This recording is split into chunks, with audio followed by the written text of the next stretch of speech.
Final ಆಗಿ 5 ದಿನ schedule upload ಮಾಡಿದ್ರು. ನನ್ನ ಕ್ಯಾಟಗರಿ ಪ್ರಕಾರ ನನಗೆ ಭಾನುವಾರ ಶೋ ಇರೋದು. ಇನ್ನೂ ನನಗೆ 2 ದಿನ ಮಾತ್ರ ಇದೆ ಬೆಂಗಳೂರು ಶೋಗೆ. ಪೀಕ್ ವೀಕ್ನ ಡೇ 4 ಬೆಳಗ್ಗೆ ಎದ್ದ ತಕ್ಷಣ ಬ್ರಷ್ ಮಾಡಿಕೊಂಡು ಬಾಡಿ ವೇಟ್ ಚೆಕ್ ಮಾಡಿ ಎಂಟಿ ಸ್ಟಮಕ್ಕಲ್ಲೇ ನಮ್ಮ ಕೋಚ್ಗೆ ಚೆಕ್ ಇನ್ ಆದೆ. ಇದಾದರೆ ಎಂಟಿ ಸ್ಟಮಕ್ ಬಾಡಿ ಕಂಡೀಷನ್ ಬಗ್ಗೆ ಹೇಳೋ ಮಾತಿಲ್ಲ, ಅಷ್ಟು ಚೆನ್ನಾಗಿ ಬರ್ತಾ ಇದೆ. 1 ಲೀಟರ್ ನೀರು ತೊಗೊಂಡು ಮನೆ ತನಕ ಒಂದು ಹಾಫ್ ಆನ್ ಅವರ್ ವಾಕ್ ಮಾಡಿ ಮನೆಗೆ ಬಂದು ನಾನು ಫಸ್ಟ್ ಮೀಲ್ನ ಕಂಪ್ಲೀಟ್ ಮಾಡಿಕೊಂಡು ಸೀದಾ ಜಿಮ್ಗೆ ಹೋದೆ. ವರ್ಕೌಟ್ ಸ್ಟಾರ್ಟ್ ಮಾಡೋಕ್ಕೆ ಮುಂಚೆ ನಾನು ಪ್ರೀ ವರ್ಕೌಟ್ ತೊಗೊಂಡು ವರ್ಕೌಟ್ ಸ್ಟಾರ್ಟ್ ಮಾಡ್ತೀನಿ. ಇವತ್ತು ಟ್ರೈನ್ ಮಾಡಿದ್ದು ಫುಲ್ ಬಾಡಿ ವರ್ಕೌಟು.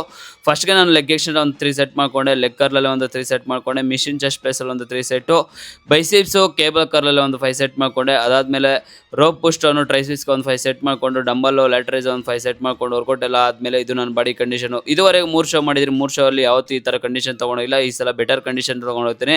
ನಾವೇನು ಅಂದ್ಕೊಂಡು ಸ್ಟಾರ್ಟ್ ಮಾಡಿದ್ರು ಅದೇ ಥರ ಕಂಡೀಷನ್ ಬಂದಿದೆ. ಕಂಡೀಷನ್ ಮಾತ್ರ ಕ್ರೇಜಿ ಬರ್ತಾಯಿದೆ. ಮನೆಗೆ ಬಂದು ನಾನು ಸೆಕೆಂಡ್ ಮೀಲ್ನ ಕಂಪ್ಲೀಟ್ ಮಾಡ್ಕೊಂಡು ಒಂದು ಸ್ವಲ್ಪ ರೆಸ್ಟ್ ಮಾಡಿ ಥರ್ಡ್ ಮೀಲ್ನ ತಿನ್ಕೊಂಡು ಮನೆ ಹತ್ರನೇ ಸ್ಟೆಪ್ಸ್ನ ಕಂಪ್ಲೀಟ್ ಮಾಡಿದೆ. ನಾನು ಆಚೆ ಕಡೆನೇ ವಾಕ್ ಮಾಡ್ತೀನಿ, ಯಾಕಂದರೆ ಆಚೆ ಕಡೆ ನನಗೆ ಮೈಂಡು ಪೀಸ್ ಆಗಿರ್ತದೆ. ಮನೆಗೆ ಬಂದು ವೇ ಪ್ರೋಟೀನ್ ಅಂತಲೇ ಪೀನಟ್ ಬಟರ್ ತೊಗೊಂಡು ಲಾಸ್ಟ್ ಮೀಲ್ಗೆ ಚಿಕನ್ ವೆಜಿಟೇಬಲ್ ತೊಗೊಂಡೆ. ನಾನು ಇನ್ಸ್ಟಾಗ್ರಾಮಲ್ಲಿ ತುಂಬ ಜನ ಸಪೋರ್ಟ್ ಮಾಡ್ತಾಯಿದ್ರೆ ಇದೇ ಥರ ಸಪೋರ್ಟ್ ಮಾಡಿ ಬೆಳೆಸಿ. ನಿಮ್ಮ ಪ್ರೀತಿ ಯಾವಾಗ ಇದೇ ಥರ ಇರಲಿ.